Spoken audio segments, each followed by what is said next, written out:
Each video project is different in creative scope. There are different messages to different audience niches at different points of the customer journey.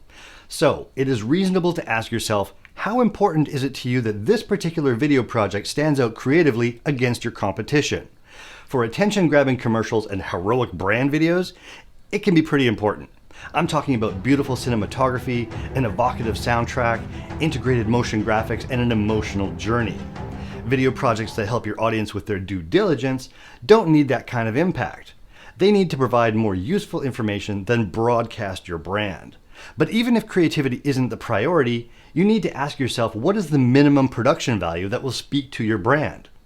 I find that the creative scope of a project starts with the aspirational identity of the brand, divided by the amount of attention you already have from your audience, divided again by the platform you're using to reach them. For example, if your video content is reaching a potential customer for the first time on a landing page, you are going to want something that really makes an impression and draws them into your call to action.